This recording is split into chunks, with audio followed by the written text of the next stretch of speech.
see this picture? What can you see in this picture? Yes, correct. This is a picture of a girl. And can you describe the girl above? Can you see hopelessness in her eyes? Do you find her dejected? Do you find her sad? Do you find her neglected? Scared? Hopeless? Dejected? Forlorn? Abandoned? Yes, so you're going to note down all these words that describes this girl in a picture. And what is this called? Which part of speech it is? Definitely, this is an adjective we are talking about. An adjective is a word that describes a noun or a pronoun. So I told you here to describe the girl above given in the picture. What you're going to do is you're going to note down all these words in your English copy and write down the meaning of all these words. Make sentence out of these words given here. Fine. So note down the list of words given. Make sentences from each word. At least one sentence from each word. Let's move on to further and find. So in the previous video, you found a picture of a girl, isn't it? Very dejected, scared, sad, unhappy. So now it's very clear that the story might be linked to a girl who is sad, who is unhappy about certain things. But before we unfold the story and discover more about it, let's read about its author. The story is written by Katherine Mansfield.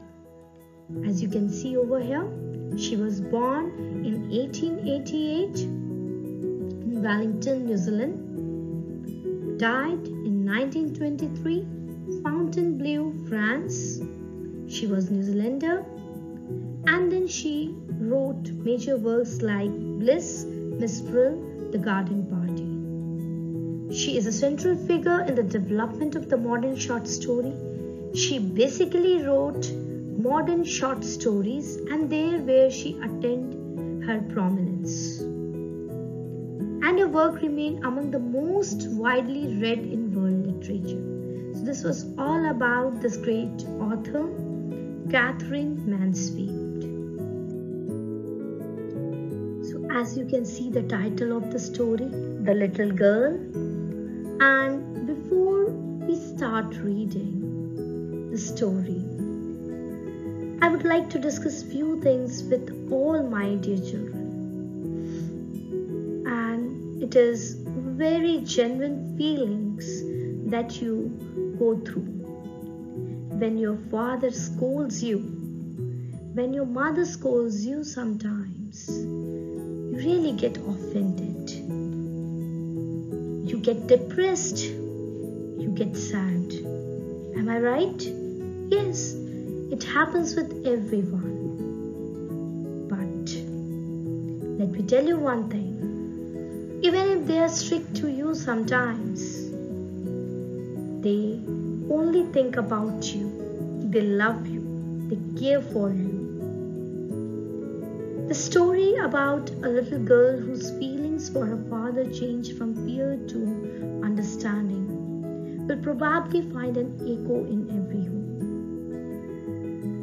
So let us begin with the reading. Let us begin with the story. The story, The Little Girl, is written by Katherine Mansfield.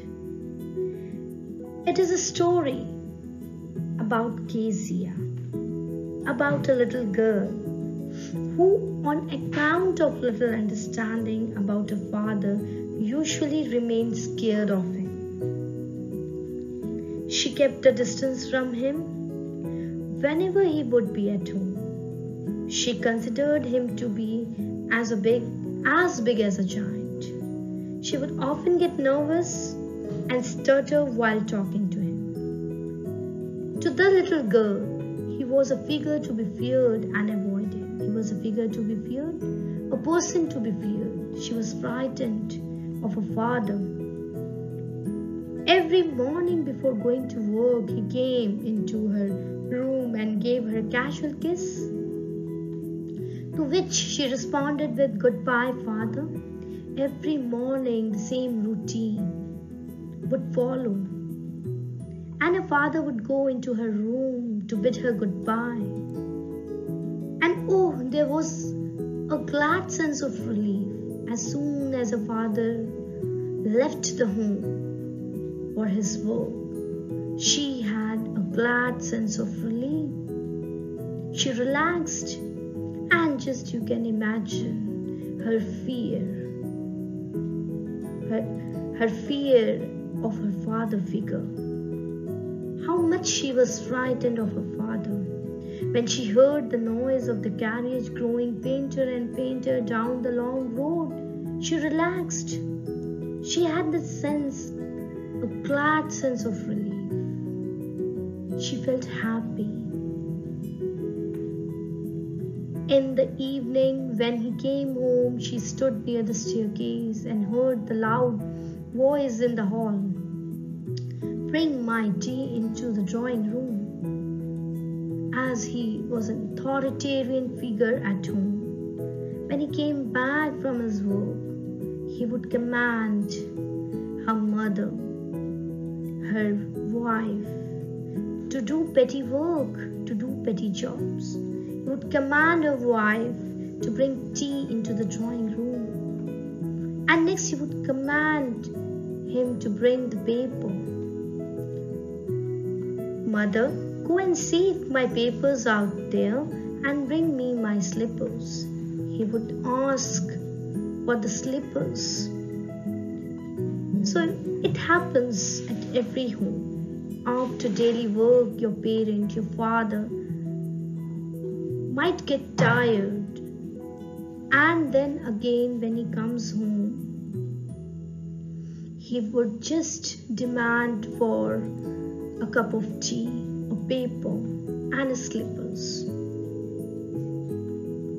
Now, Kezia, mother would call to her, "If you are a good girl, you can come down and take off father's boots."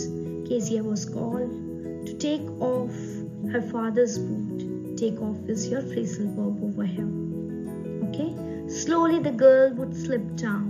She would secretly and very silently, quietly, unwillingly land down the stairs. Slowly the girl would slip down the stairs, more slowly, still across the hall, and push open the drawing room door. By that time, he had his spectacles on and looked at her over them in a way that was terrifying to the little girl. This shows that she was scared of her father. But you can also just analyze and can see that how little a girl understands her father. Her father appears to be very strict to her. "Well, Kezia, hurry up and pull off those boots and take them outside. Have you been a good girl today?" Father would ask. So after a long day work, he would then return to home and would relax. There would be a question asked to Kezia, whether she was a good girl, she behaved as a good girl or not. It happens. Your father may also, when he would after a long work come back to the house, he would definitely ask you questions. "I don't know, father." Okay, so she stuttered, and this shows that she was quite frightened of her father. "You don't know? If you stutter like that, mother will have to take you to the doctor." She never stuttered with other people, had quite given it up, but only with father. Given it up and stopped doing it. Because then she was trying so hard to say the words properly. What's the matter? What are you looking so wretched about? Father asked. Why do you look so unhappy? Father asked Kezia. Mother, I wish you taught this child not to appear on the brink of suicide. On the brink of suicide means about to commit suicide. Okay? Here, Kezia, carry my teacup back to the table carefully. He was so big, his hands and his neck, especially his mouth, when he yawned. Thinking about him alone was like thinking about a giant. So Kezia in her imagination compares her father to a giant. So he appeared her as a giant, no less than a giant. Just imagine Kezia's emotions and feelings that she was undergoing through. On Sunday afternoons, grandmother sent her down to the drawing room to have a nice talk with father and mother. But the little girl always found mother reading and father stretched out on the sofa. And just see the picture over here, isn't it? You can find mother busy reading, father relaxing and stretching out on sofa. So here I have an appeal to all the parents. Please devote your time to your children. They eagerly look at your faces for that. So, but the little girl always found mother reading and father stretched out on the sofa, his handkerchief on his face, his feet on one of the best cushions, sleeping soundly and snoring. Snoring is a sound that is produced when a person is sleeping. Okay, so moving on to the next part of the story. She sat on a stool, gravely means seriously, watched him until he woke and stretched, and asked the time, then looked at him. Don't stare so, Kezia. You look like a little brown owl. So here Kezia is compared to a little brown owl. Poor Kezia. She stood there for a long time, as if in hope that her father would talk to her. And that's the reason she was sent there by her grandmother. One day, when she was kept indoors with a cold, her grandmother told her that father's birthday was next week and suggested she should make him pincushion. You can just see pincushion. What is this pincushion, my dear children? It's a small pad for holding pens. Okay. So she was advised, suggested by her grandmother to make a pincushion for her father. Okay. So one day when she was kept indoors with a cold, her grandmother told her that father's birthday was next week and suggested she should make him a pincushion for a gift out of a beautiful piece of yellow silk. She agreed to it, laboriously, working very hard, with a double cotton. Double cotton means thread, okay? Double cotton here means thread. I hope it is clear to you. That is used for stitching. The little girl stitched 3 sides. So you can just see 1, 2, 3. These 3 sides were stitched, okay, properly.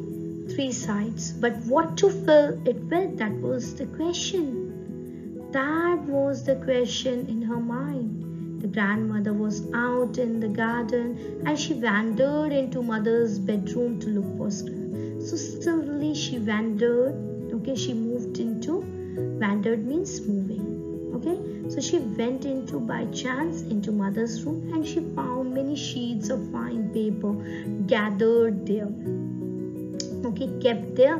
So what she did, on the bed table she discovered a great many sheets of fine paper, gathered them, she took them, tore them into tiny pieces, into shreds and stuffed her case. okay, stuffed her pin cushion, then sewed up the fourth side. So this side was left. Finally, she just stuffed the cushion with the papers and then again just sewed the cushion. And as you can see, okay, it's very plump, and you can just see the pins inside it. Fine. Now that night there was a hue and cry, chaos in the house, angry protest, chaos in the house. Father's great speech for the Port Authority had been lost. Very important document was lost actually. Rooms were searched, servants questioned. Finally, mother came into Kezia's room. Kezia, I suppose you did not see some papers on a table in our room, she was interrogated. Oh yes, she said. I tore them off for my surprise. What? Screamed mother. Come straight down to the dining room this instant. And she was dragged down to where father was pacing to and fro, moving to and fro, hands behind his back. Well, he said sharply. Mother explained. He stopped and stared at the child. Did you do that? No, she whispered. Mother, go up to her room and fetch down the damn thing. See that the child put to bed this instant. He was quite angry. Crying too much to explain, she lay in the shadowed room watching the evening light make a sad little pattern on the floor. Then father came into the room with the ruler in his hands. I'm going to beat you for this, he said. Oh no, she screamed, hiding under the bedclothes. He pulled them aside. Sit up, he ordered, and hold out your hands.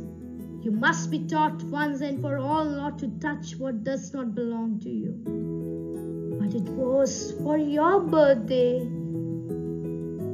Down came the ruler on her little pink palms. Hours later, when grandmother had wrapped her in a shawl and rocked her in the rocking chair, the child clung to her soft body. So she was given punishment as a result. She was punished for using her father's document, and her father, as he was very strict, was not ready to listen to her. Lastly, she was hugged by her grandmother. She clung to her soft body and she asked very innocently, what did God make fathers for? She sobbed. She cried. Here's a clean hanky, darling. Blow your nose. Go to sleep, pet. You will forget all about it in the morning. I tried to explain to father, but he was too upset to listen tonight. But the child never forgot. Next time she saw him, she quickly put both hands behind her back, and a red color flew into her cheeks. The McDonalds lived next door. They had 5 children. Looking through a gap in the fence, the little girl saw them playing tag in the evening. Okay, so tag is a children's game of catching one another. The father with the baby, Mao on his shoulders, 2 little girls hanging onto his coat pockets, ran round and round the flower beds, shaking with laughter. Once she saw the boys turn the hose on him, and he tried to catch them laughing all the time. So she eagerly looked towards her neighbor's house. Mr. McDonald played with his children there, and she desperately looked there eagerly, as if she was waiting for her father to play with her. Then it was she decided there were different sorts of fathers. Just see this innocent child. Suddenly one day, mother became ill and she and grandmother went to hospital. The little girl was left alone in the house with Alice. Who was this Alice? This Alice was their cook. That was all right in the daytime. Now, how many of you have the habit of sleeping all alone or with your parent? Just tell me. So, it was all right at daytime, but while Alice was putting her to bed, she grew suddenly afraid. What will I do if I have a nightmare? Nightmare means a bad dream, she asked. I often have nightmares, and then Granny takes me into her bed. I cannot stay in the dark. It all gets whispering. Just go to sleep, child, said Alice, pulling off her socks. And do not you scream and wake your poor pa. But the same old nightmare came. The butcher. Butcher is noun. A person whose trade is cutting up and selling meat in a shop. Okay, so we may call butcher a meat seller as well. You can see the picture of a butcher over here. So she had nightmares of butchers with a knife and a rope who came nearer and nearer, smiling that dreadful, awful smile, ugly smile, while she could not move, could only stand still, crying out, Grandma, Grandma! She woke shivering, trembling to see father beside her bed, a candle in his hand. What's the matter? He said. Oh, a butcher, a knife. I want Granny. He blew out the candle, bent down and caught up the child in his arm. Another word for caught up the child in his arm means he just clung the child into his arm, carrying her along the passage to the big bedroom. A newspaper was on the bed. He put away the paper, then carefully tucked up the child. Tucked up means covered up nicely in bed. Okay, tucked up the child. He lay down beside her, half asleep, still with the butcher's smile all about her, it seemed. She crept close to him, so she was frightened. She was afraid now. Why she was afraid? She was afraid because she had nightmares, very unpleasant dreams. Snuggled her head. Snuggled means moved into a warm, comfortable position close to another person. Okay, so you can just see over here, Butcher smiled all about her, it seemed. She crept close to him, snuggled her head under his arm, held tightly to his shirt. So she comfortably slept, clinging, tightly, holding tightly to his father's shirt. Then the dark did not matter. She lay still, calm, poised. Here, rub your feet against my legs and get them warm, said father. You can just see the father whom she had mistaken is a father with different appearance over here. He's no more strict. He seems to be very understanding. He seems to be caring over here. So sometimes we are mistaken. We judge our elders in a wrong way. That must not happen. We must try to understand them. Tired out, he slept before the little girl. A funny feeling came over her.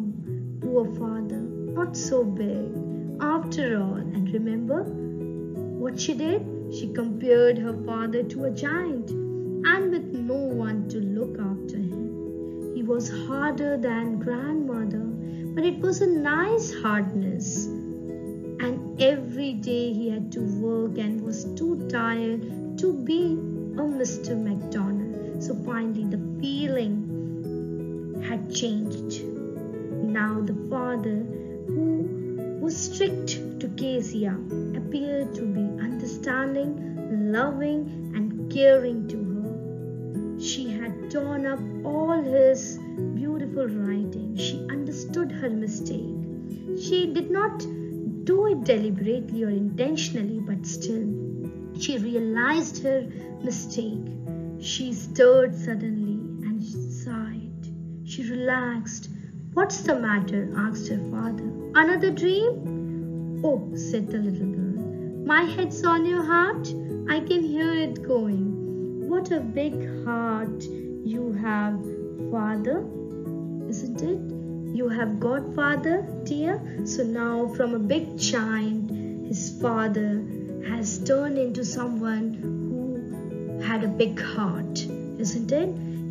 Now Kezia has just changed her opinion about her father. She understood that his father remained busy. He became tired, and due to tiredness, he exhausted. Fine, and that's the reason he couldn't be Mr. McDonald. She realized her father was not as big as giant what she thought of. She felt the beating of her father's loving and large heart. And as you can see in this line, she has very well expressed, my head's on your heart. I can hear it going. What a big heart you have got, father, dear. Happy ending, isn't it? Finally, she realized her father was also very loving, was also very considerate.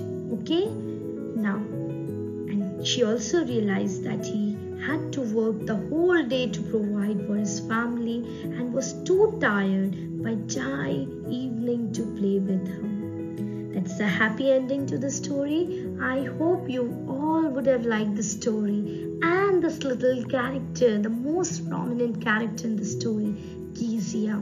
I hope from today onwards you will understand your parent, you will pay respect to them. Thank you, children. Thank you, everyone. Take care of yourselves and goodbye.